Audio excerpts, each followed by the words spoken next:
നാടിനെ നടുക്കിയ കൂട്ടക്കൊല. നാടിനെ നടുക്കിയ വെഞ്ഞാറമൂട് കൊലപാതകത്തിന്റെ ചുരുളഴിക്കാൻ പോലീസ്. ആശുപത്രിയിൽ കഴിയുന്ന പ്രതി അഫ്ഫാനെ ഇന്ന് വീണ്ടും ചോദ്യം ചെയ്യും. അഫ്ഫാന്റെ ആരോഗ്യനിലയിൽ പുരോഗതിയുണ്ടെങ്കിലും ഇന്നുകൂടി ആശുപത്രിയിൽ തുടരും.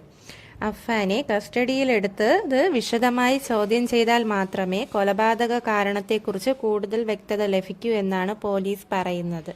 പ്രതി കൊടുത്ത പ്രാഥമിക മൊഴി മാത്രമാണ് മുന്നിലുള്ളത്. പിതാവിന്റെ വിദേശത്തെ വരുമാനം നിലച്ചു. കടം ചോദിച്ചവർ മോശമായി പെരുമാറി. കൂട്ട ആത്മഹത്യയ്ക്ക് തയ്യാറെടുത്ത് എന്നാണ് പ്രതി പറയുന്നത്.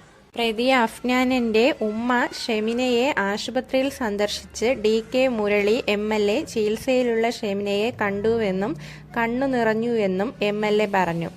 ഷെമിക്ക് സംസാരിക്കാനുണ്ടെങ്കിലും മക്കൾ എന്ന് പറയുന്നുണ്ടെന്നും MLA മാധ്യമപ്രവർത്തകരോട് പ്രതികരിച്ചു. പ്രതി കൊടുത്ത പ്രാഥമിക മൊഴി മാത്രമാണ് മുന്നിലുള്ളത്.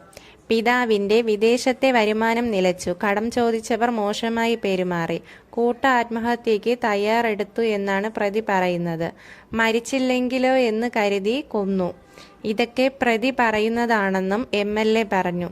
ഷെമി മക്കളെ അന്വേഷിക്കുന്നുണ്ട്. കട്ടിലിൽ നിന്ന് മറിഞ്ഞു വീണതാണെന്ന് ഷെമിന ആരോടോ പറയുന്നതായി ഡോക്ടർ പറയുന്നു. ഇതിൽ വ്യക്തതയില്ല. സംഭവിച്ചത് എന്തെന്ന് ഷെമിനയ്ക്ക് മനസ്സിലായിട്ടില്ലെന്നും DK മുരളി MLA പറഞ്ഞു.